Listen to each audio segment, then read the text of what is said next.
Assalamualaikum warahmatullahi wabarakatuh.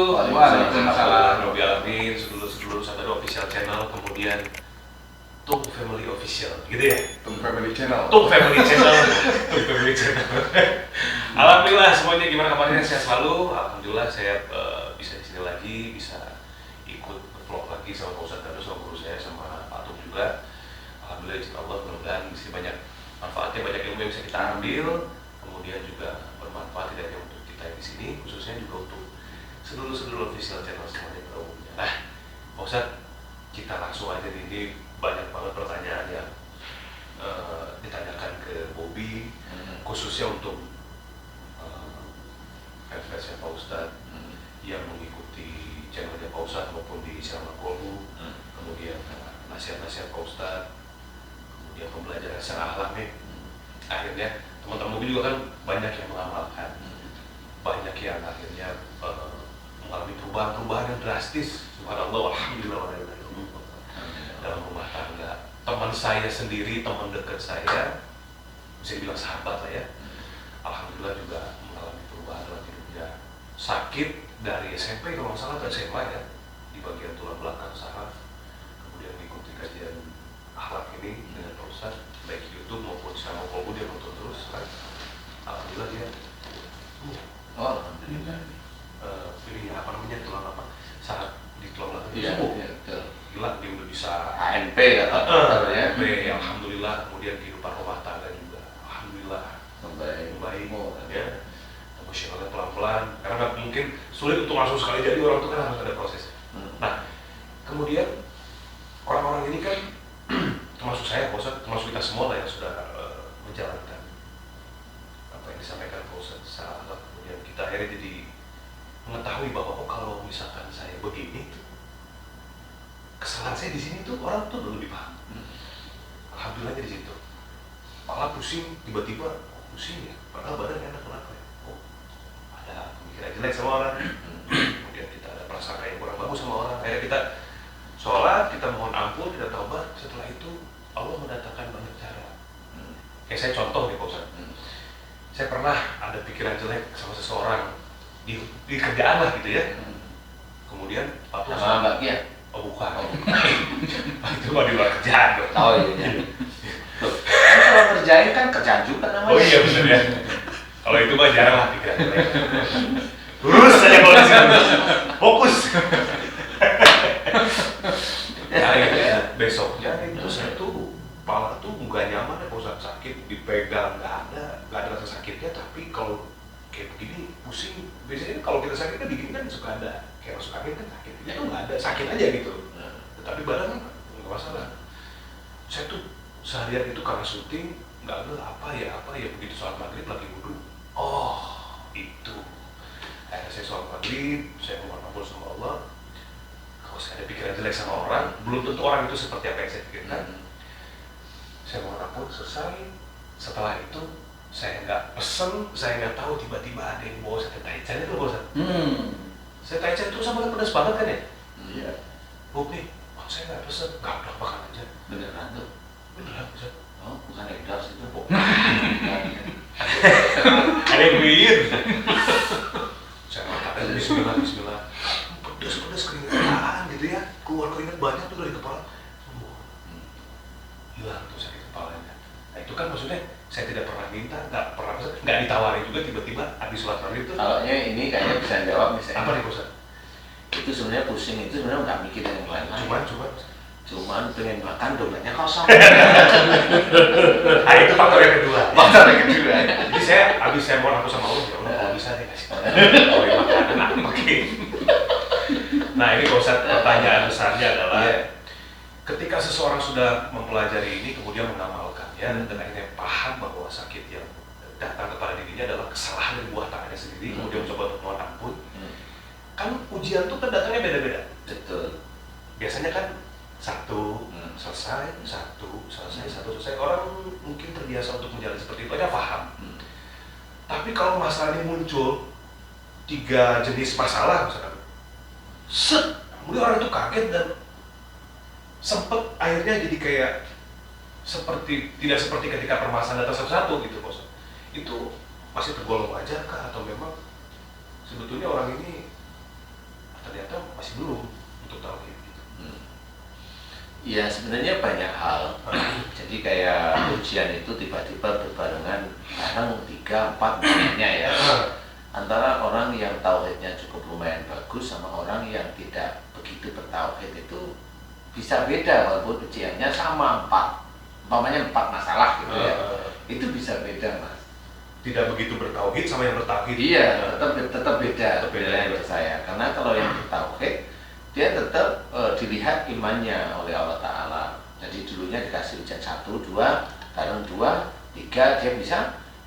Nah ini dikasih naikkan lagi karena kelihatannya menurut Allah ya saya itu hanya mempelajari karena pengalaman aja ya.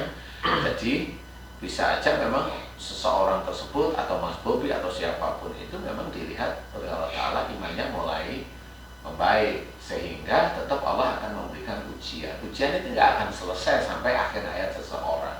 Dan akan terus bertambah. Dan ya bertambahnya atau enggak tahu ya kita ya. Karena itu kan haknya Allah ya, hanya Allah. Tapi tetap ujian itu akan terus ada. Nah, yang harus kita pahami itu adalah akhlak dulu nih sebelum ujian ini. Sebenarnya saya itu memberikan pelajaran tentang akhlak Nabi. Ya, saya memberikan pelajaran tentang akhlak Nabi. Akhlak Nabi yang bagaimana hatinya diguncang dengan pada saat syiar Islam. Itulah sama pada saat kita itu digoncang dengan keadaan hati kita, bagaimana kita kalau kita itu umatnya Nabi, apakah kita bisa mencontoh Nabi? Mencontoh Nabi itu kan contoh.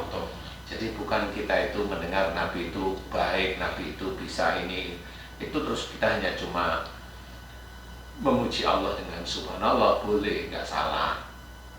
Tetapi adalah kita mencontoh itu adalah mengingat-ingat persoalan-persoalan yang dihadapi Nabi dan kita mencontoh. Tidak hanya cuma sholatnya aja yang kita contoh, kan gitu ya. Perilaku. Tapi juga perilakunya. Kenapa Nabi Muhammad itu dimunculkan atau dilahirkan di muka bumi ini? Memang kecuali untuk menyempurnakan akhlak. Yes. Jadi disinilah sebenarnya pelajaran dari akhlak itu saya mulai itu dari situ. Karena apa? Saya banyak melihat saudara-saudara kita Muslim itu saling menghujat. Itu ya sedih saya sebenarnya. Saling menghujat itu sedih. Merasa benar, apalagi kalau memang sudah jago-jago agamanya itu sudah dia punya ego sendiri untuk membela, untuk begini. Kalau enggak dia punya grup sendiri untuk menjatuhkan saudaranya yang lain. Dia merasa paling benar. Iya, dia merasa paling benar. Nah ini tidak menyontoh Nabi. Dari sholatnya bolehlah mencontoh, dari puasanya bolehlah mencontoh, dari pakaiannya bolehlah mencontoh. Silakan nggak apa-apa, kan gitu nggak ada persoalan. Tapi dari sikap-sikapnya malah ini bisa menjadikan sikap yang keluar dari jalur syariat. Iya benar. Lebih ke kemasannya. Kalau perilakunya kayaknya jarang deh maksudnya. Iya, kemasannya iya. Pakai jagung. Seperti itu. Kalau itu tidak ada persoalan, monggo aja kan gitu. Tetapi perilaku sehari-hari inilah yang kita itu kan tahu bahwa di dalam Quran ceritakan bahwa Nabi Muhammad itu adalah contoh yang baik, sesuatu hasanah. Jadi disinilah saya memberikan pelajaran tentang akhlak mulut, gimana caranya berkata yang baik. Zaman sekarang mulut itu banyak diganti dengan gadget atau dengan YouTube, medsos lah ya. Bagaimana berakhlak di dalam melakukan hal-hal seperti itu, kan gitu. Akhlak mata itu tidak cuma mata melihat ini, biasanya mata itu langsung berhubungan dengan ego, dengan amarah, dengan cara pikir. Akhlak telinga berhubungan dengan sama cara mikir, kita mendengar cocok apa nggak cocok. Itu kan sebenarnya cara Rasul yang sebenarnya sudah diceritakan oleh Allah Ta'ala di dalam Quran, bahwa semua yang terjadi di sekitar kita itu ujian kita sebenarnya. Nah banyak saudara-saudara kita itu yang nggak paham, banyak sekali. Nah akhirnya disinilah akhirnya di zaman saat ini adalah zaman menurut saya zaman yang mulai hancur-hancuran. Orang Islam satu dengan Islam yang lain saling bergontokan, gesekan. Kenapa saya ada di tengah? Iya, saya bukan ada di tengah, saya ada di garisnya Rasul aja. Kenapa nggak bela yang ini? Apa yang mau saya bela? Kan gitu ya, apa yang mau saya bela? Saya membela itu harus jelas. Kalau memang orangnya baik, mamanya melebihi mamanya, maaf ya, melebihi saya, kemudian dia di dolimi mulai, saya baru saya melihat ini. Tapi kalau orangnya lalu biasa saja, mau dibela yang mana? Tutur katanya ya begitu-begitu aja, gitu. Cara berpikirnya ya begitu-begitu aja, menganalisa sesuatu ya begitu-begitu aja. Lah, apanya yang mau dibela? Itu kan saudaramu. Iya, saya jawab iya, itu saudara saya. Nah kan harus seiman. Lu nanti dulu. Nah, dia merasa saudara saya enggak begitu. Kenapa seperti itu? Jangan membilangkan saudara, kemudian akhirnya membela sesuatu yang sebenarnya tidak baik dibela. Karena apa? Di Arab sendiri, itu juga di Mekah khususnya, itu juga sama, yang salah ya tetap dihukum. Nggak usah yang begitu. Rasulullah juga cerita kalau anaknya sendiri itu mencuri, Rasul yang akan memotong tangannya, itu kan sudah dijelaskan. Berarti tidak ada maunya anaknya Rasul itu mencuri terus Rasul dia nggak boleh anak saya, kan nggak seperti itu. Udah sama muslim darah daging lagi. Nah, iya tetap aja. Nah, disitulah kekuatan iman Rasulullah itu diuji dengan munculnya hadis tersebut. Jadi kita itu harus bisa berpikir. Nah, kasus seperti Mas Bobi, nah ini kembali lagi. Seseorang yang beriman, dia mendapatkan ujian 4, makanya detik itu langsung 4. Oh iya. Atau orang yang dia tidak beriman, tidak begitu beriman, dia mendapatkan kasus 4 atau 3, itu sama enggak? Belum tentu.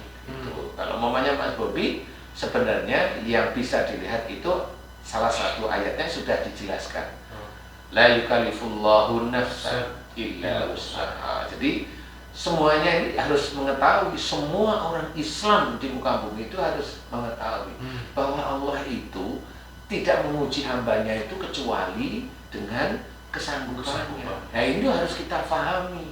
Berarti udah ketahuan jawabannya bahwa orang itu pasti sanggup sebetulnya, Bos. Pasti sanggup. Nah pasti itu tetap ada 2 jawaban.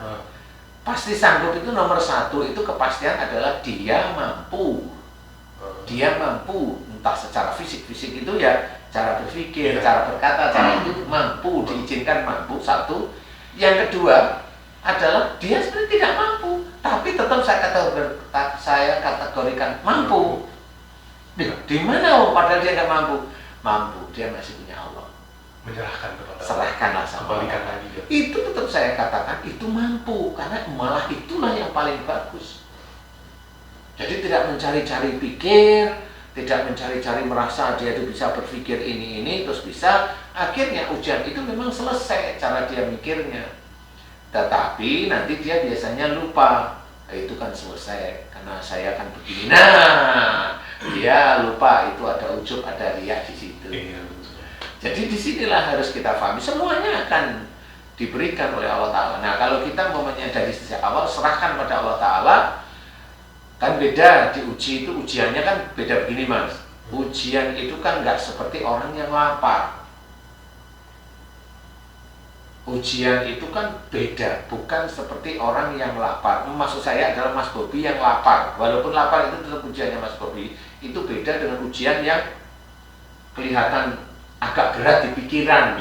Kalau lapar itu kan nggak berat di pikiran, berat perut, ya betul. Kalau kalau kita itu di depan itu ada warung dikit atau camilan atau snack aja selesai. Kan gitu ya. Tapi kalau berat itu yang masalah difikirkan itu kan beda Mas. Kita harus memikirkan, kita harus punya waktu untuk memikirkan masalah itu. Jangan sampai masalah yang kita pikirkan jalan keluarnya itu ada di luar garis Allah seperti itu. Nah, yang berat itu di situ sebenarnya. Karena kemampuan keilmuannya Mas Bobi atau siapapun itu diuji di situ. Mampu tidak gitu.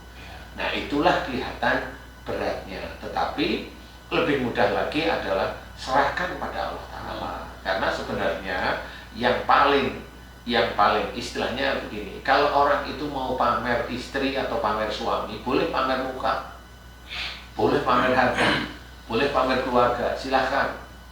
Tapi yang kita harus menjadikan gambaran tentang iman kita punya Allah yang nggak perlu kita pamer-pamerkan. Kan gitu Mas. Maksudnya lebih baik ujian ini sejak awal serahkanlah sama Allah Ta'ala. Sama seperti yang sebagusnya orang menikah itu dilihat agamanya. Analoginya seperti itu. Serahkan aja sama Allah, ya Allah, aku ada masalah ini, aku mohon kepadamu mudahkan. Nah, gitu aja, mudahkan. Karena dengan mudahkan itu kan ada faktor menunda mikir, biar nggak terlalu berat, kan begitu. Siapa tahu nanti malah dipikirin beneran jengkel Mas, truk pecah pembuluh darah. Lah itu kan repot Mas Bobi. Itu kan orang-orang nggak pernah paham. Kenapa kok bisa pecah pembuluh darah itu? Orang nggak pernah paham. Terlalu berat. Nah, sebenarnya bukan terlalu berat. Pecah pembuluh darah atau tipisnya pembuluh darah itu biasanya disebabkan dulu kalau dia ada masalah itu tidak pernah berpikir panjang dan diletakkan pada Allah Ta'ala. Dia hanya pikirnya pendek saja, selesai bisa gitu, seperti itu. Jadi kalau pada saat dia itu mendapatkan masalah agak berat, punyeng dia, dan dia hanya menghadapi dia sendiri. Jadi nggak bisa diletakkan pada orang lain. Nah, punyeng. Nah, itulah yang menjadikan itu bisa pecahnya pembuluh darah. Walaupun itu sebenarnya juga atas izin Allah. Nah, kalau kriteria seperti Mas Bobi seperti itu, menurut saya itu cara Allah mengangkat derajat kalau Mas Bobi bisa menyelesaikan. Kan gitu, semua jelas. Hadis suka ceritain bahwa ujian itu mengangkat derajat orang Muslim. Tapi memang tidak dijelaskan secara rinci. Kalau bisa diselesaikan dan selesainya di jalan Allah, lah itu sebenarnya baru itu dia diangkat oleh Allah Ta'ala derajatnya. Kemudian Pak Ustadz, orang bisa nggak akhirnya mengetahui atau menyadari bahwa ini kayaknya ujian dari buah tangan saya sendiri, atau ini kayaknya ujian keimanan tuh bisa seperti itu nggak, atau apapun itu bagusnya langsung balikan ke Allah, tuh boleh nggak kita berpikir kayaknya ini kayak tadi Pak Ustadz bilang ya, misalkan nih misalkan ujiannya itu diare. Diare itu kan karena ada omongannya nggak penting. Kalau penting diomongin, banyak ngomong gitu. Siapa tuh? Kemudian diare. Siapa tuh ya? Tamu kita kayaknya ya. Haji J kayaknya ya. Haji J diare. Kalau Haji J bukan diare, bebelen dia. Nah kalau itu kan ujian, bukan, itu kan dari buah tangan saya sendiri sebetulnya. Nah kalau ujian keimanan itu cara bedain itu gimana? Memang susah. Karena seseorang itu begini, ini belum saya jawab di situ ya. Begini, orang Muslim, orang yang tahu agama, untuk meyakini ayat wa ma asabakum min musibatin fa bima kasabat aydikum, itu susah hatinya. Apa saja musibah yang kau terima itu dari buah tanganmu sendiri. Ini kalau diartikan benar, tafsirnya itu jelas bahwa semua musibah yang kita dapatkan itu dari buah tangan kita, berarti ada dosa. Nah orang Muslim itu nggak mau dirinya dikatakan dosa, itu nggak mau. Sehingga dia kadang-kadang dan banyak menolak ayat ini. Nah kalau menolak ayat itu kafir nanti. Jangan ayat ini diberikan pada orang yang mendapatkan musibah pada saat dia itu mendapatkan musibah nggak mau ngakuin. Contoh umpamanya sakit, sama semua musibah termasuk salah satunya sakit. Oh, nanti hadisnya ada cerita bahwa begini cerita dalam hadis itu menceritakan bahwa sakit itu menggugurkan dosa. Iya, tapi ngerti nggak artinya yang itu? Gitu.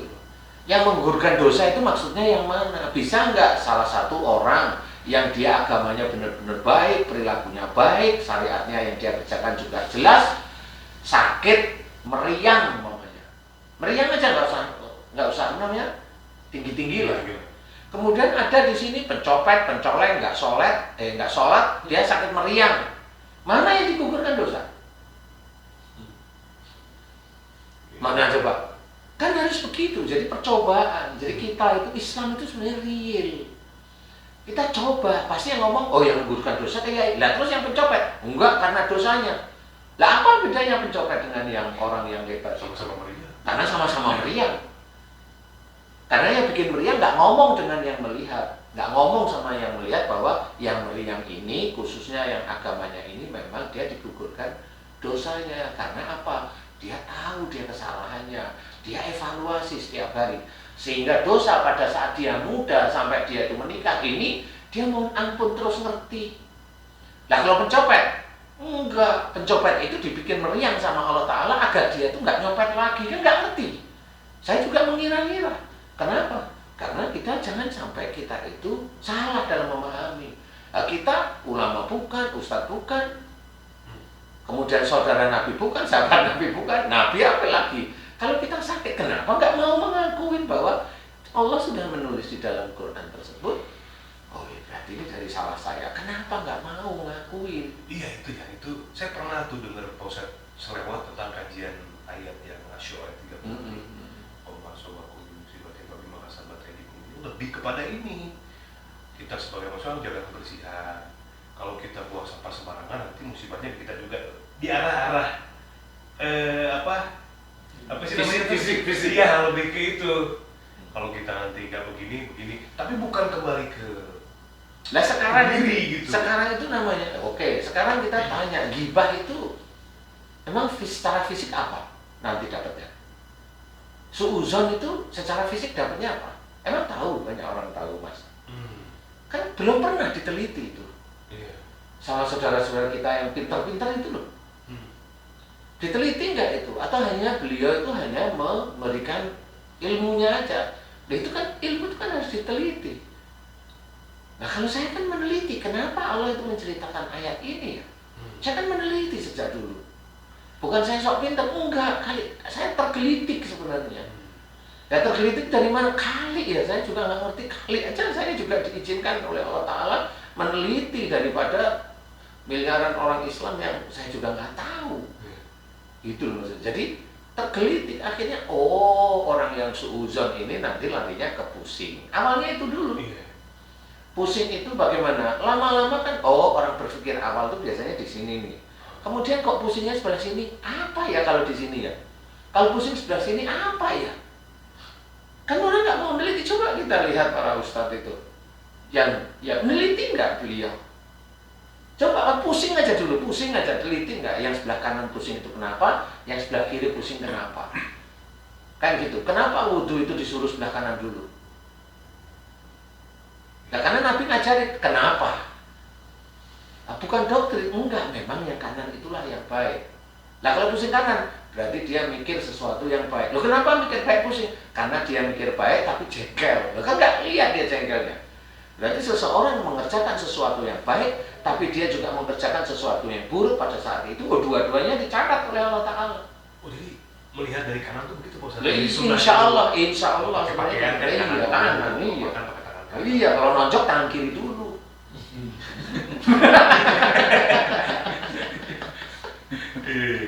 Gitu dah. Nonjoknya demi kebaikan. Tapi kan memang nggak pernah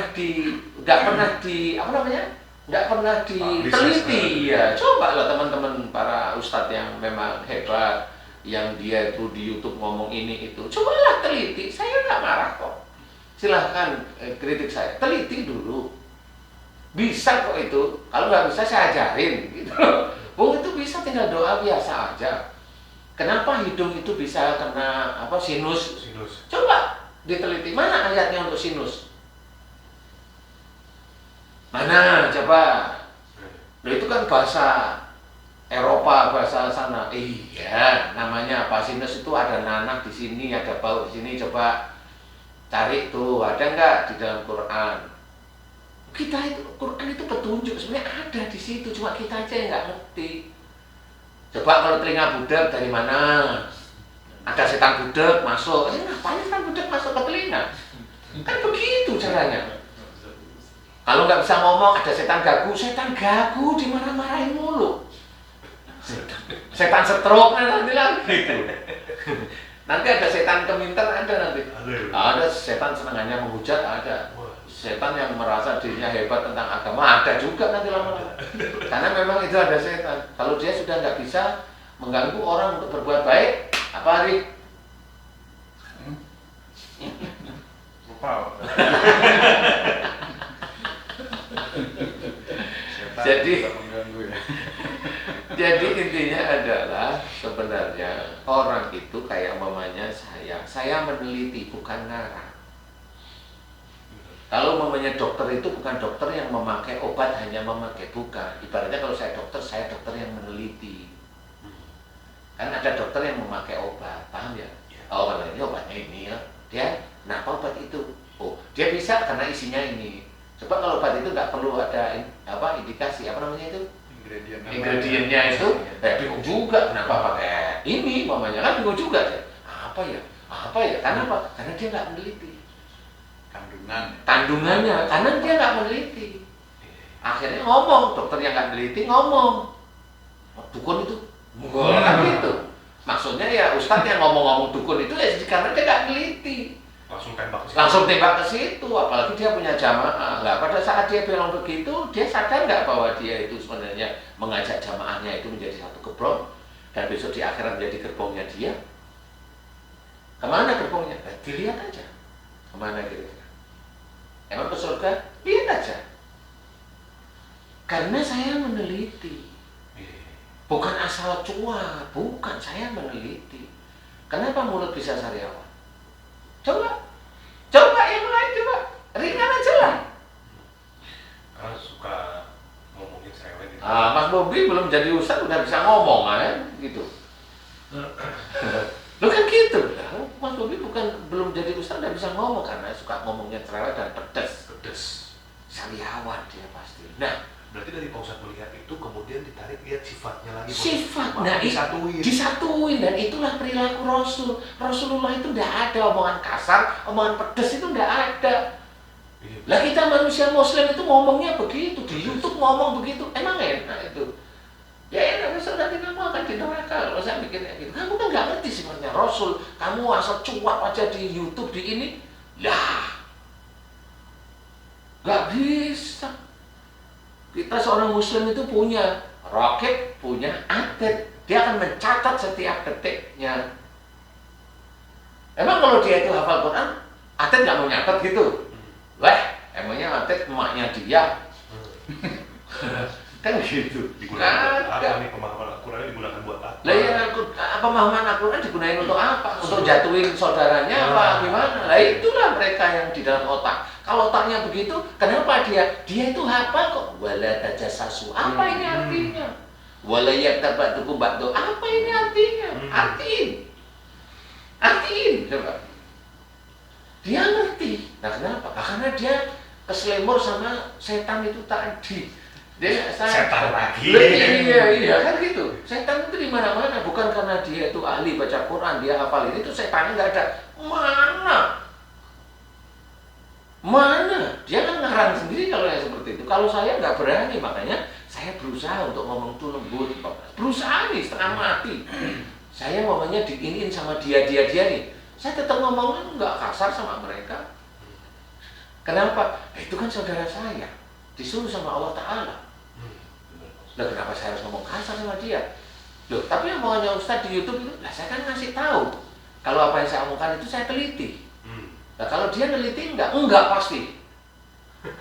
Kalau nggak neliti lah ngapain ngomong kan gitu. Sama seperti Mas Bobi neliti tentang sesuatu. Kalau enggak kan diskusi. Ini saya neliti tentang ini Ustadz. Oh ya saya juga neliti. Wah begini analisa Ustadz begini. Ya salah kan gitu boleh nggak apa-apa. Salah. Oh analisa begini salah nih. Menurut syariat salah. Menurut syariat terus ini. Coba dilihat, bisa nggak syariat itu dilihat Mas? Nggak taunya Mas Bobi salah ngertiin. Oh iya nggak bisa begini Mas gitu. Oke Ustadz salah. Oke terus saya tanya sekali aja, neliti kagak? Mas Bobi jawab apa? Belum. Lah kok bisa ngomong salah? Kan lucu gitu loh. Lah kalau Mas Bobi tanya gantian, Ustadz udah neliti belum? Lah kan saya nggak neliti, saya kan sudah buktiin malahan. Iya. Udah bukan neliti lagi. Sudah bukan neliti lagi. Pembuktian. Sudah bukan hipotesa. Iya. Hukum sudah menjadi. Loh, kan ngerti. Gimana itu coba? Kalau sudah hukum itu kan harusnya itu benar, bertanya. Hukum yang sudah bisa dirasakan. Hukum yang bisa dirasakan. Iya, seperti itu kan beda cara menilainya. Nah, iya toh Mas? Benar, dengan yang tadi Mas Bobi tanyakan itu, nah itu yang tadi yang mana saya lupa. Saya lupa. Karena saya tadi sakit perut. Ya, sakit perut apa yang Mas tadi? Iya, yang tadi kan kalau misalkan ya cara mengetahui bahwa ini. Oh iya, ingat saya ingat. Itu buah tangan sendiri atau ujian. Gini caranya. Ya ini sudah lah. Kalau itu sakit itu memang jelas buah tangan. Karena jelas kenapa salah satu yang dikuatkan tentang siksa di dunia itu yaitu sakit. Siksa di dunia untuk manusia itu sakit. Jelas diceritakan dalam As-Sajdah 21 itu. Wala nudziqannahum minal adzabil adna dunal adzabil akbar. Belakangnya sih jelas lahum yarji'un.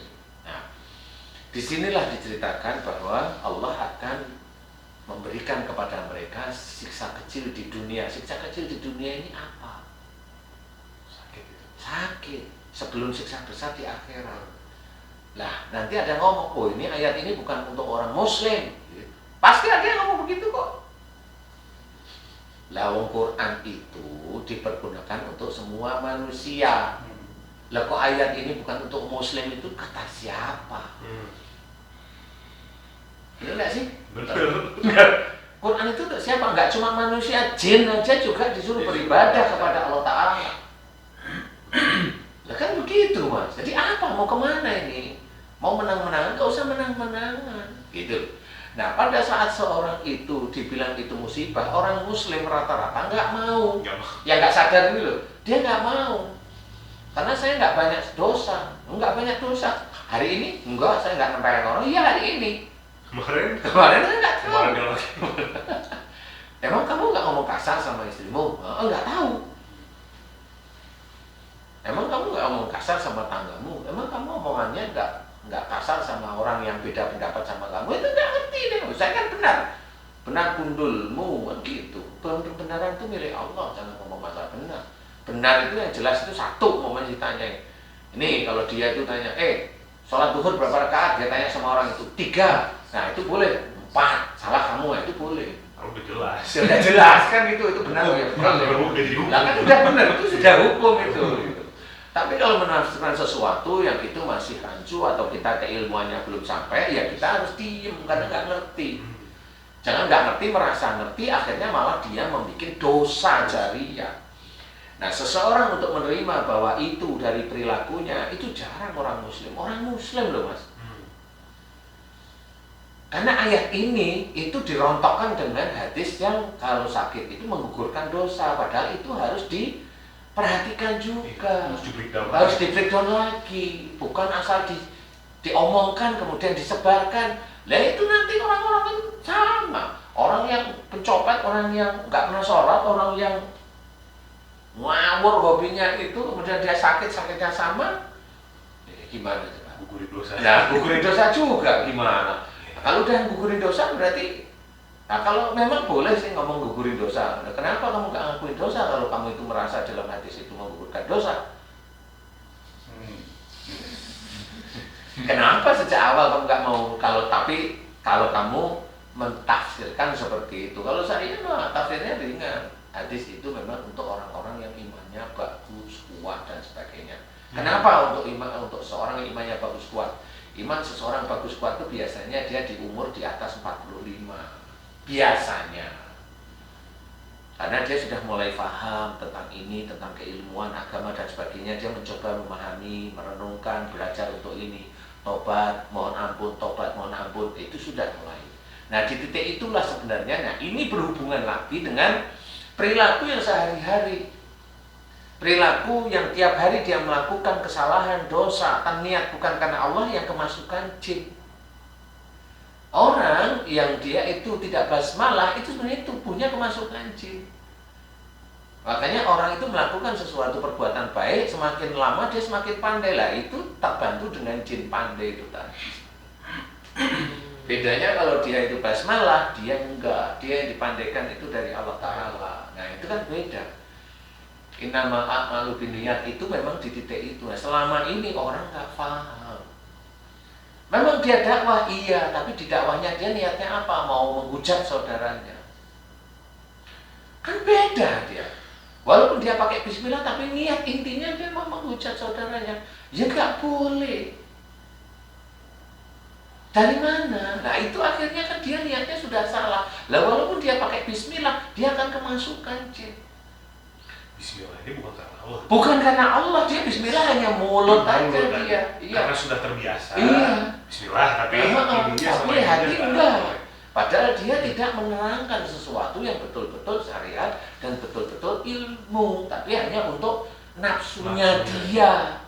Jadi bismillahnya dia itu menutupi nafsunya dia.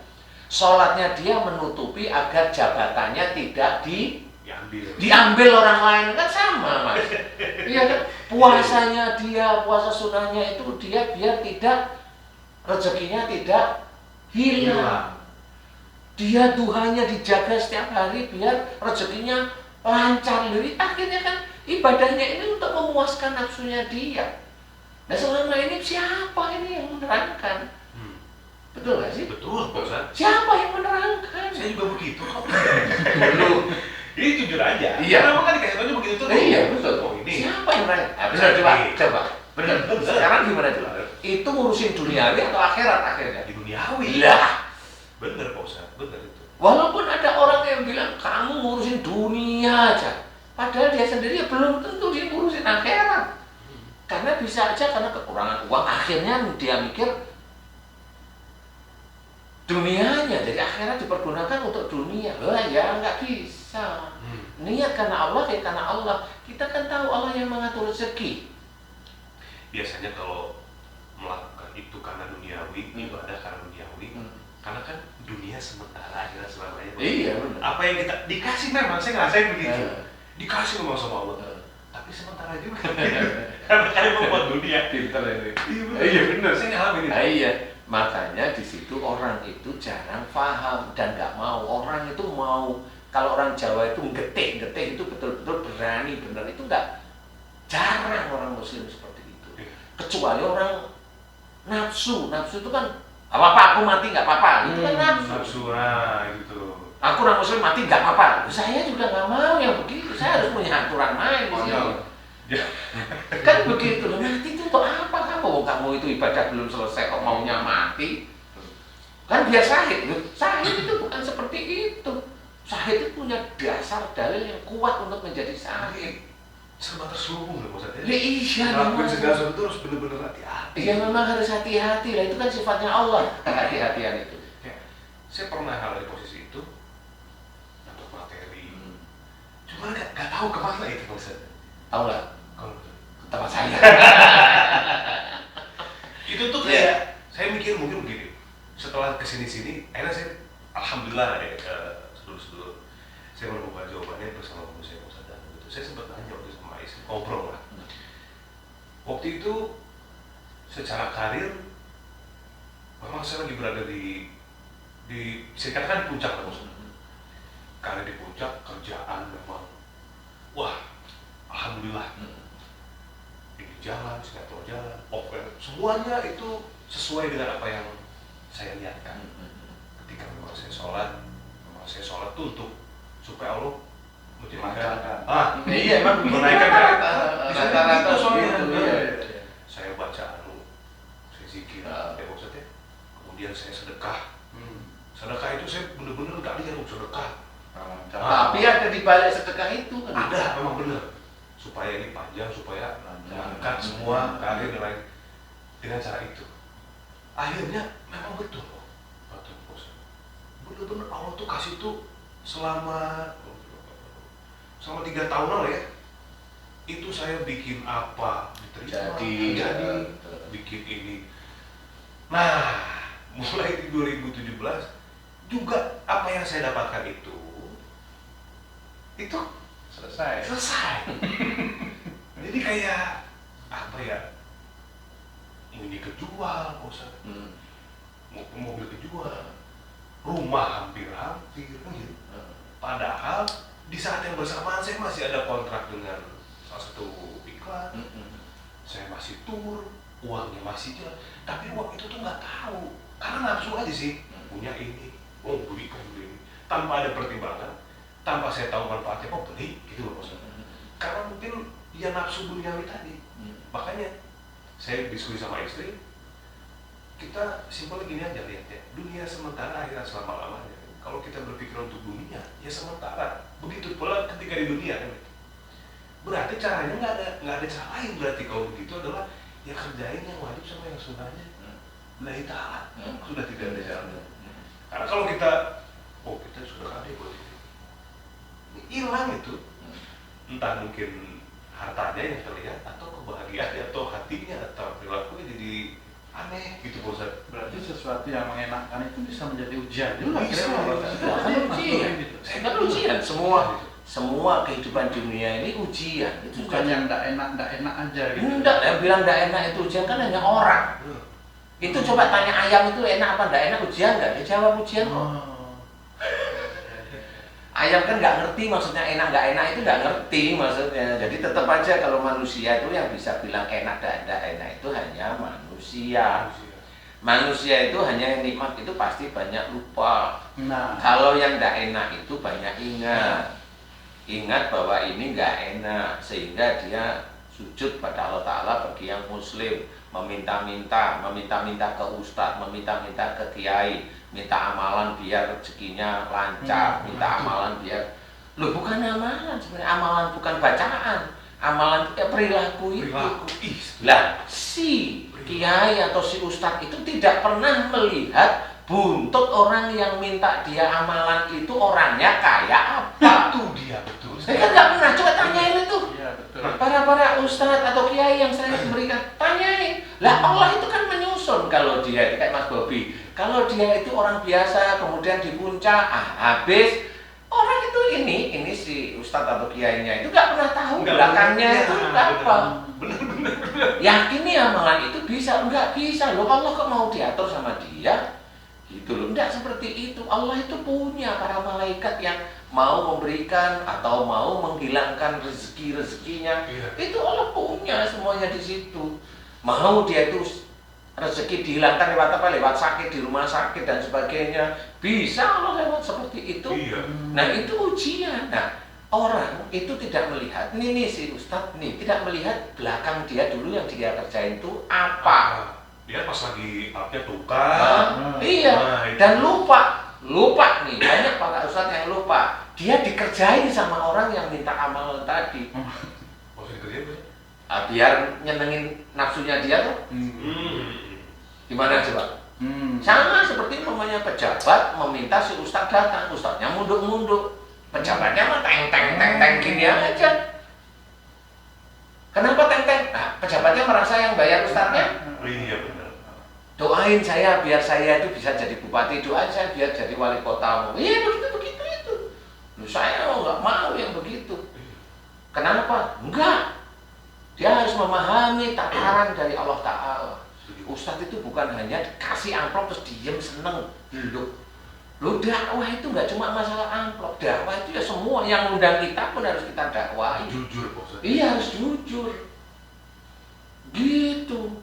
Nah inilah yang akhirnya orang nggak tahu ini si ustadz ini minta amal kasih. Padahal hanya untuk nyenengin nafsunya duniawi loh. Itu kan nafsu duniawi pengen seneng. Ini ustadz tahu nggak ya? Sebenarnya tahu, tapi dia dibilang dia itu ustadz top ya akhirnya ngasih lah malah. Tuh anak saya jadi anggota sekarang. Itu kan dulu saya kasih ini. Kan begitu rata-rata. Bener.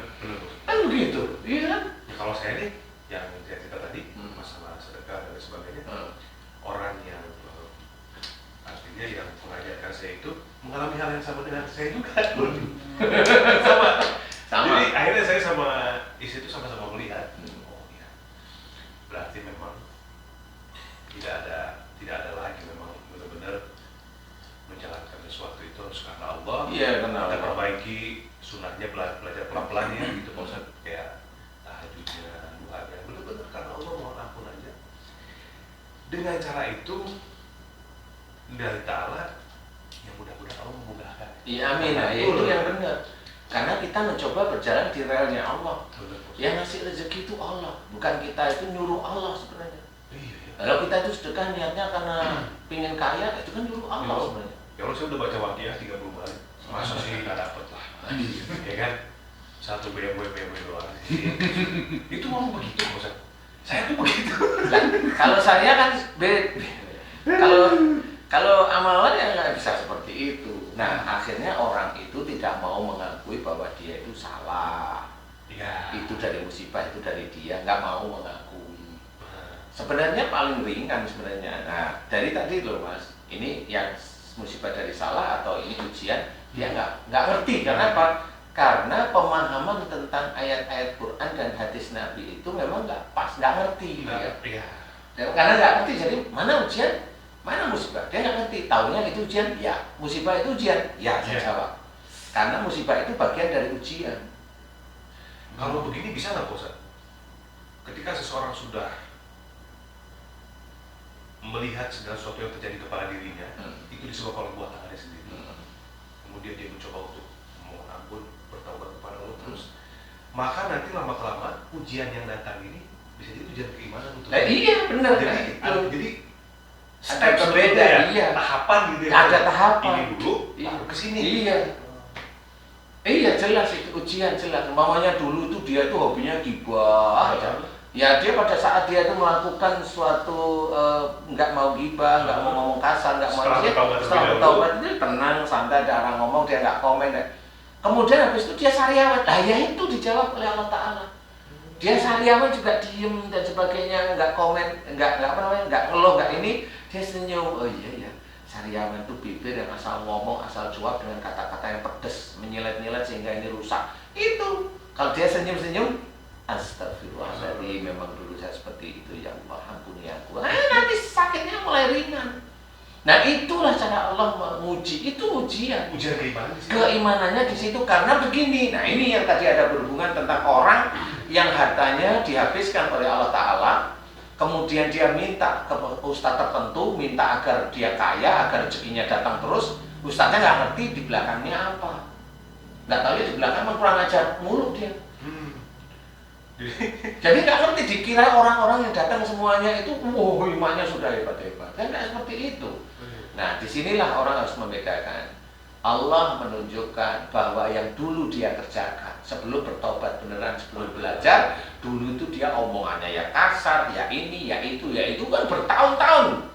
Nah di titik inilah sakit ini yang menggugurkan dosa.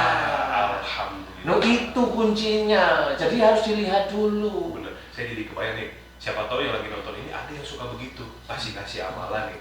Coba dipikir kalau misalkan orang yang datang itu ternyata bisnis narkoba. Kemudian datang ke Ustadz dikasih amalan terus kaya kan?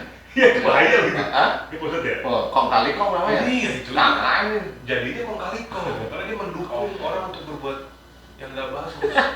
enggak. Iya bener sih. Maksudnya itu bener sih Mas. Iya. Saya sempurnakan dikit aja Boleh. sedikit.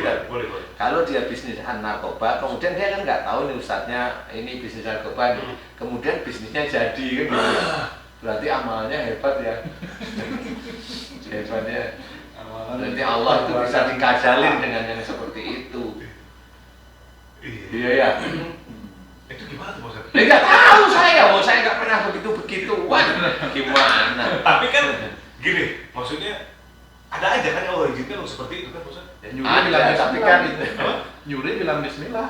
Iya kayak gitu kan mau dipatung. Pakai sholat lagi kan. Iya. Nyuri atau kerjaan di kontraktor nyuri udah kong kali kong sama teman-temannya, wah ini bisa diambil ya bismillah mudah-mudahan dapat rezeki kita. Habis itu yuk kita sholat berjamaah. Gimana coba? Ya mirip-mirip lah itu ya. Nah bukan gila itu. Gila nggak sadar itu. Lah jelas dia itu nyuri. Ya nyuri ini bisa kita ambil ini. Itu kan nyuri itu kan. Wah kita berdoa bismillah mudah-mudahan Allah mengabulkan. Itu kan gila namanya. Udah gitu, udah duhur, yuk kita sholat berjamaah. Loh itu gimana? Iya. Mendurhaka Jadi Allah. jadi nyatu semua ya Ustadz. Lah iya. Satu dalam. Dan itu banyak kasus yang seperti Banyak itu sekali. Mas. Nah disinilah harus kita sadari adalah pemahaman dulu. ayat per ayat itu dipahami kayak tadi, dan aku memberikan siksa kecil di dunia sebelum siksa besar di akhirat. Belakang ayat tersebut agar mereka kembali ke jalan yang benar. Ini kan sudah dijelaskan, berarti orang yang disiksa oleh Allah Ta'ala di dunia itu adalah orang yang sakit. Siapapun orangnya, mau Islam kayak, mau non-Muslim kayak, itu sakit itu sebenarnya Allah memberikan di titik itu. Sebelum dia nanti di akhirat, berarti orang sakit itu nanti menurut ayat Allah ini pasti masuk neraka. Nah, itu harus difikirkan.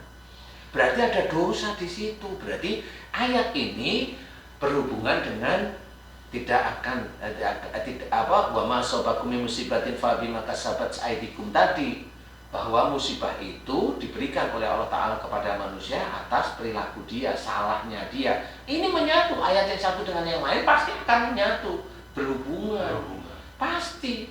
Makanya di belakang tadi la'allahum yarji'un, agar mereka kembali ke jalan Allah. Nah, kembali ke jalan Allah itu yang mana? Kembali ke jalan Allah itu yaitu kembali pada atiullah wa rasul, taat kepada Allah dan Rasul. Taat pada Allah dan Rasul yang mana? Kembali pada Quran dan Sunnah. Loh, kan jelas. Pahami dulu ayat-ayat, tanya sama gurunya yang memang paham. Jangan asal jeplak, jangan asal ngomong di YouTube udah bisa pakai ginian, main sendiri, ngomong sendiri, seenak udelnya kan gitu.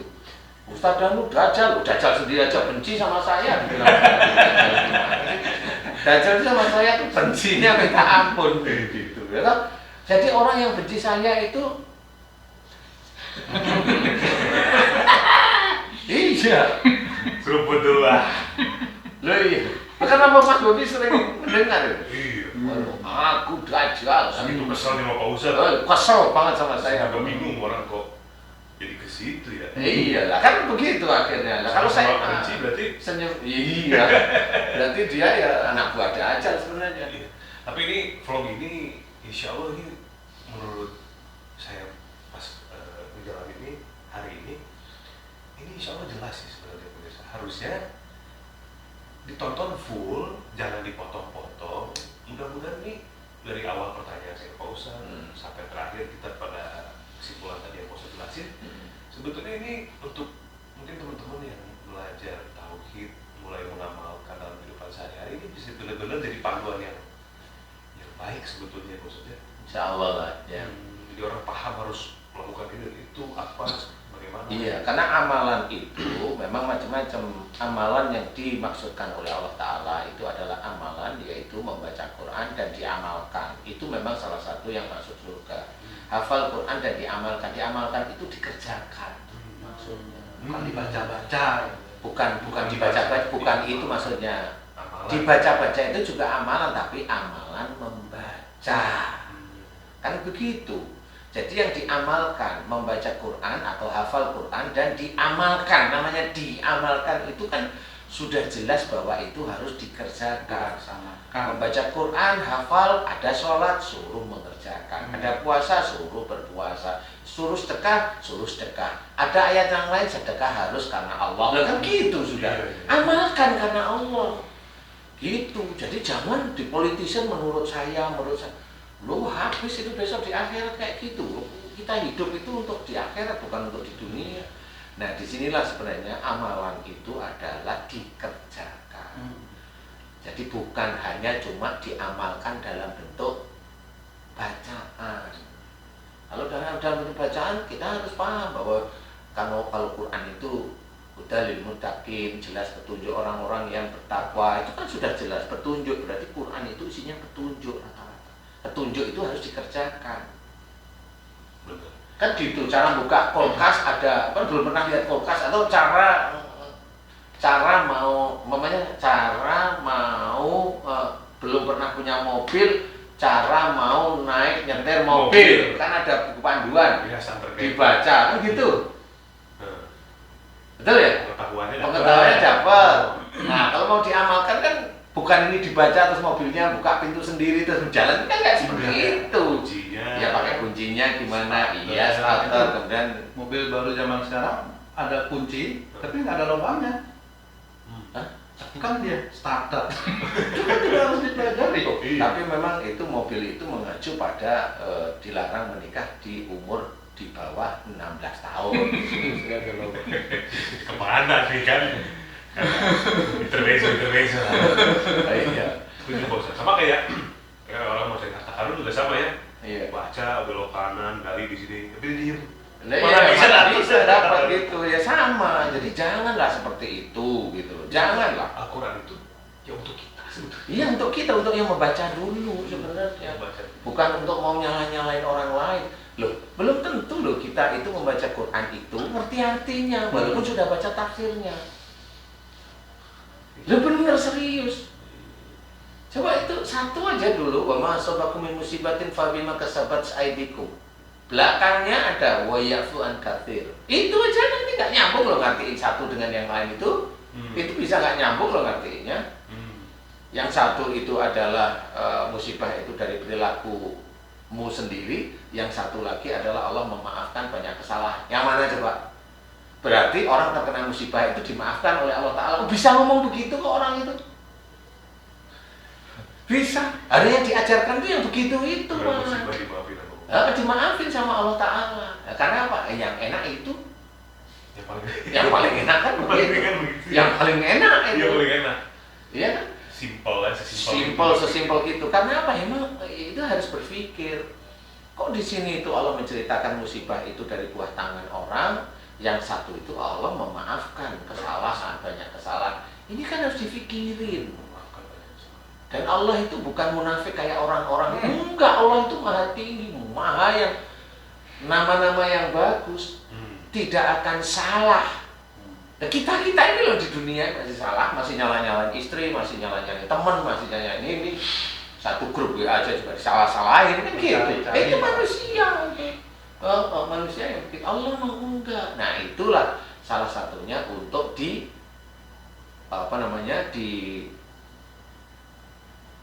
ditafsirkan istilahnya. Apa yang maksud Allah yang seperti ini, sehingga itu nanti bisa manfaat untuk orang lain. Kan begitu, untuk orang lain. Nah, kalau mamanya, oh Ustaz, ini anak saya ini nggak bisa jalan, ditabrak sepeda motor dari belakang, itu ngertiin gimana itu? Oh, ini memang takdirnya begitu. Iya, emang Allah dolim tiba-tiba ditabrak begitu. Emang dia sholatnya ini, emang sama orang tuanya bagus, emang begini. Belum tentu. Kalau ditabrak dari belakang, orang jalan tabrak dari belakang itu sama seperti disuruh gerak. Cepetan gerak. Nah, berarti orang itu malas. Nah, kenapa sampai nggak bisa jalan? Orang itu sudah disuruh sama orang tuanya malas, omongannya kasar. Nah, ya sama Allah jelas kasih musibahnya sama seperti itu.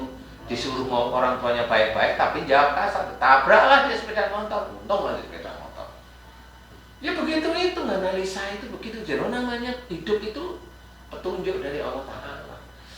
Betapa nikmatnya ya kalau kita bisa menganalisa sesuatu yang datang dari diri kita tuh lebih ke diri kita dulu. Iya, memang seperti itu. Iya. Iya kan? Iya. Kalau ada P3K, menurut saya gurunya P3K itu pertolongan pertama tuh memang seperti langsung belajar lah, belajar. Kalau kata-kata gunakan sehatmu sebelum sakitmu, itu maksudnya? Iya, itu nggak salah. Itu sudah betul. Gunakan sehatmu sebelum sakitmu itu memang harus kita ketahui bahwa orang sakit dari mana dulu. Harus tahu dulu. Jangan orang sakit karena ada virus kan gitu.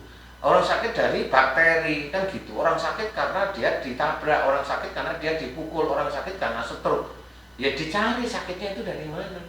Semua takdir ini Allah mengizinkan. Nah, kenapa Allah mengizinkan yang begitu-begitu? Kan dia kenapa? Dia sakit stroke. Di sisi lain dia juga mendapatkan rezeki. Coba ceritain di situ.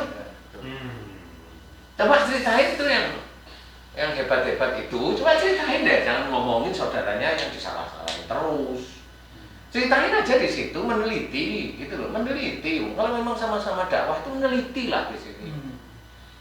Yang manfaat boleh memberikan ayat Quran, boleh, tapi jelas. Jadi hanya jangan menjadikan semua orang Islam masuk surga. Ya, saya tahu memang ada dalil dari ayat yang memang seperti itu. Tetapi jelaskan dulu yang bagaimana yang bisa masuk surga.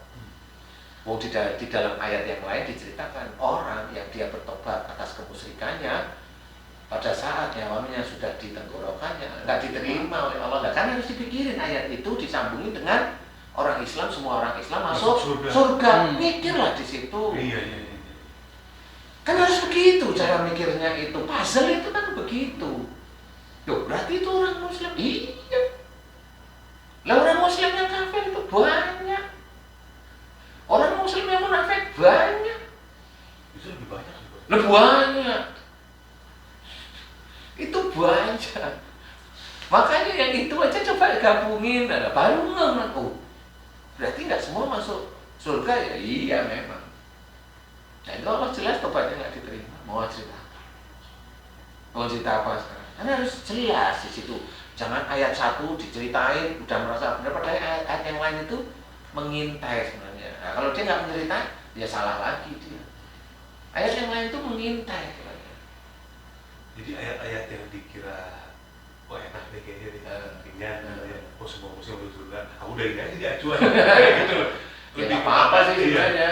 Tapi ayat yang lain dipakai. Harusnya gitu. Nah, kalau orang Muslim ya ayat 1 atau 2 ayat atau banyak ayat tidak dipakai ya ngerti sendiri lah. Iya benar. Allah yang menceritakan, ya kan? Kadang kan ada nih salah satu tokoh publik ternama ya Pak Ustadz. Yang bikin saya sedih itu adalah kenapa dia ngomong begitu di ruang publik. Bahasanya begini bahasanya. Perlu saya sebutin lah ya. Cuma dia bilang begini, saya itu dari keluarga yang agama saya tuh saya tidak mendapatkan pendidikan agama dari orang tua.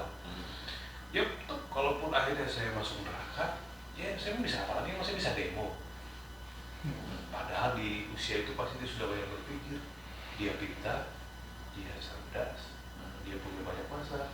Ketika dia ngomong begitu kan akhirnya membuat penonton itu kan, iya. Kalau masuk neraka emang kita bisa apa sih gitu? Gitu Bosan. Ya, karena memang semua orang itu membawa. Dajjal itu kan masuk kemana saja. Emang Dajjal masuk hanya orang-orang yang non Muslim? Malah enggak loh. Malah yang Muslim. Malah yang Muslim. Harus dingertiin itu. Kenapa dari Muslim? Yang Muslim aja begitu, mesti dia mengikut untuk yang lain. Lah iya. Iya kan? Tugas Dajjal itu apa coba? Membelokkan gimana? Lah iya. Mengkafirkan orang. Nah itu tuh. Lah kan gitu. Bahaya. Tugasnya gitu. Loh, berarti siapa yang diincar Dajjal? Orang-orang Muslim. Ya orang Muslim. Yang punya kapasitas yang besar dibanding umat Muslim yang lain. Iya. Nah, dia membawa gerbongnya masing-masing. Ya itu dia bawa. Saya sih tetap dakwah aja dengan santai. Kenapa? Harus berpikir. Orang Islam itu harus berpikir. Logika. Karena dalilnya jelas, pikirlah logika. Itu harus. Jadi sebenarnya jelas. Makanya tadi orang Islam masuk surga semuanya dengan ayatnya ini. Oke. Yang Siti ayat ada ayat di mana seseorang itu kalau dia nyawanya sudah di tenggorokan, dia tobat karena kemusyrikannya, Allah tidak terima. Nah itu gimana? Ayatnya tuh. Nah itu kan jadi kalimat. Jadi kalimat yang kita nggak asal ngomong. Karena kita ngomong salah itu tetap kita pertanggungjawabkan. Apalagi di ruang publik. Awasin Nah, itulah sebenarnya harus hati-hati. Kenapa kalau maunya Ustaz kalau diginiin kok gini? Enggak ada apa-apa, biarin aja dia ngomong. Oh, dia juga bertanggung jawab asal atas omongannya dia sendiri. Ya udah, saya nggak terlalu terpikirkan. Yang penting saya berikan ini yang terbaik, yang saya diizinkan oleh Allah Ta'ala mengetahui, dan saya berikan yang terbaik. Kan begitu. Dan jelas yang saya amati kalau kita itu mengacu pada hukum uji coba, dari mulai memperhatikan, menganalisa, hipotesa, sampai ke hukum. Hukum itu sudah dikerjakan. Makanya di sini harus benar-benar paham. Dan Allah itu juga tidak sama seperti apa yang dipikirkan kita. Iya. Walaupun ada yang menceritakan bahwa Allah itu apa yang seperti yang kita pikirkan, dan kita enggak harus seperti itu. Iya. Kalau kita memang mau berbuat baik, ya berbuat baiklah. Tapi kalau mau berbuat jahat, Allah nggak sama. Kan begitu. Jangan kamu itu bela-belain. Kamu berbuat baik, ya memang bisa saya. Kamu dia amal. Balik lagi yang segala nikmat datang dari Allah itu ketika kita berpikir baik, maka kenikmatan itu sama dengan yang lo berikan. Iya. Ketika mungkin buruk, bukan Enggak, nah itu level derajat keimanannya ya kurang. Iya. Seorang yang dia itu imannya bagus di hadapan Allah Ta'ala, ketakwaannya bagus, dia mendapat nikmat tahu itu ujian. Dan dia mendapatkan ujian tahu itu ujian. Dan dihadapi semua dengan lapang dada. Jadi enggak akan pilah-pilah, tahu dia diberi rezeki banyak, ini ujian saya. Kan seperti itu. Kan nggak kemana-mana, ngomongnya juga nggak kemana-mana. Kan gitu. Kalau ngomongnya bukan berarti saya diberi banyak itu karena apa, sedekah saya karena amalan ini. Enggak, salah. Wa ma asabaka min hasanatin fa min Allah, itu sudah dijelaskan dalam Quran. Dan apa saja nikmat yang engkau terima itu dari sisi Allah. Jadi kita nggak boleh mengingkari. Jadi jangan merasa nikmat yang kita terima karena kerja keras saya. Itu kafir ayat. Iya, kafir ayat. Menuhankan menuhankan diri sendiri, menuhankan otaknya. Oh itu saya bangun ini dulu, saya ini lu ngapain? Lu nggak usah, biasa. Tapi orang kan nggak kuat, nggak ngomong begitu itu nggak kuat. Anak saya pandai karena saya menyekolahkan di sini. Istri saya itu solehah karena dulu saya begini-begini nyuruh istri saya. Enggak usah seperti itu. Nah itu namanya mau menonjolkan diri. Orang Indonesia, orang Cina, orang Afrika, orang Arab pun sama namanya menonjolkan diri ya seperti itu. Kalau orang yang senantiasa tawadu ya enggak biasa. Iya, menghadapi sesuatu biasa. Tapi dari ceritanya Mas Bobi tadi, mohon maaf Pak Ustadz, itu yang ada orang yang mengatakan itu tadi ya Mas Bobi, itu bisa jadi juga merupakan petunjuk buat kita loh, supaya kita tidak seperti orang itu. Akhirnya itu kan menjadi manfaat buat kita. Ini saya senang. Menjadi manfaat buat kita. Ini saya Kira-kira betul itu maksudnya? Enggak, saya senang yang begini. Saya senang. Saya senang. Senang. Senang betul. Apa namanya? Smart gitu loh. Iya. Iya kan, jadi bermanfaat buat kita. Oh, iya. Dia tak manfaat ya salah dia sendiri, Iya. dia nggak mau belajar. Kira-kira gitu kan? Iya betul. Mudah-mudahan bisa di. Amin. Nah, kerjaan ini yang kadang-kadang memang berat. Nah ini saya juga senang juga. Makanya dari tadi yang saya senang, ini juga senang juga. Maksudnya menunjukkan bahwa kita sendiri itu sebenarnya bisa komen, belum tentu kita itu bisa mengerjakan. Nah, saya senangnya karena jujur masalahnya. Jadi senang semua saya. Dan jujur ya Ustaz. Ya ini mudah-mudahan di ruang publik itu di YouTube tuh banyak obrolan-obrolan seperti ini yang membuat kita tuh ada berpikir bahwa apa yang kita ucapkan kadang-kadang tuh tidak semudah itu. Yang paling ringan itu beginilah. Umpamanya di ruang publik itu ada bahasa, kalau dia seneng atau agak jengkel, ada huruf pertamanya A, belakangnya G, depannya B, belakangnya T. Pokoknya yang begitu-begitu janganlah. Saya hanya mengimbau janganlah. Apalagi orang-orang yang seiman dengan saya, dengan kita, nggak usah seperti itu. Atau biar kelihatan mentereng, ya tetap saya bilang janganlah. Itu nanti di akhirat nggak ada mentereng namanya. Nggak ada. Ayolah biasa saja. Ya, semuanya. Dan juga jangan merasa diri kita itu hebat, pintar, sekolahnya di luar negeri. Nggak usah, biasa aja. Yang diaplikasikan besok itu nggak ditanyain sama Allah Ta'ala itu sekolahnya di mana, gurunya mana, itu nggak mesti. Walaupun yang ditakutkan adalah salah. Takutkan itu salah mengartikan maksud gurunya. Gitu. Orang kan bisa beda-beda. Kenapa ada 4 mazhab itu dan 4 mazhab itu saling berkelahi? Kan enggak, kan gitu jawabannya ya. Saling berkelahi. Nah, saya bilang saling berkelahi itu yang di bawah zaman sekarang ini. Kalau yang dulu kan enggak teratur aja. Selaras. Pakai otak. Yang ngajak berkelahi dia tetap tidak mengikuti mazhabnya sebenarnya. Jelas karena apa? Loh, imam-imamnya juga nggak ada yang berkelahi, biasa aja saling duduk santai ngobrol. Insya Allah seperti itu. Kenapa begitu? Saya tetap akan mengajak, saudaraku jangan seperti itu. Gitu maksudnya. Iya. Karena namanya kita itu mengajarkan kebaikan kan tidak cuma sama orang-orang yang tidak tahu agama. dia merasa tahu agama, diajak juga. Saya ulangi lagi ya, orang yang merasa tahu agama juga harus kita ajak juga. Kembali bicara Allah. Karena apa? Yang dipikirkan itu bukan pikiran malaikat, pikiran manusia biasa. Yang masih ada luput, salah, lupa, ya, khilaf, ujub, riya, sombong, ya. Kemudian ingin merasa dipandang, ingin merasa ini banyak sekali sikap manusia. Ya itulah harus kita perhatikan, dan kalau bisa kita jangan seperti itu, belajar. Sampai kapan? Sampai nyawa kita diambil oleh Allah. Insya Allah lah. Seperti itu. Ya, baik Pak Ustadz. Alhamdulillah. Terima kasih Pak Ustadz atas jawaban-jawabannya. Mari kita sama-sama belajar dari sekarang, mumpung Masya Allah kasih kenikmatan bernafas ya Bu Ustadz, kenikmatan berpikir, kenikmatan berbicara. Mari kita belajar semua, kita mohon ampun setiap saat, kita bertaubat sama Allah karena kita tidak pernah tahu apa yang terjadi pada diri kita 1 menit, 2 menit, 1 jam, 1 hari atau beberapa waktu ke depan. Mari kita gunakan sebaik mungkin. Dipelajari video ini, jangan ditafsirkan aneh-aneh lah ya. Ini kita semua tujuan untuk kebaikan. Saya menceritakan pengalaman saya karena itu yang saya alami. Ini bukan cuma saya, kalau misalkan dikumpulin banyak bener. Boleh cek, mungkin gini, wah banyak orang kaya dari sedekah, silahkan cek, oke. Tapi cek lagi, berapa orang juga yang jatuh karena melakukan itu tidak karena Allah.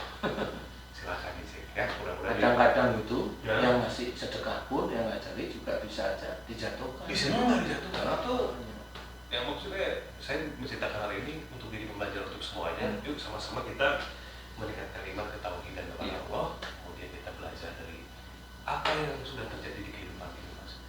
Terima kasih Pak Ustadz dulu. Sama-sama. Jawabannya Pak Tuh. Terima kasih. Mudah-mudahan channelnya berkembang semua. Amin. Bisa menjadikan amal jariah untuk semuanya. Saya Bobi Maulana. Assalamualaikum warahmatullahi wabarakatuh. Waalaikumsalam.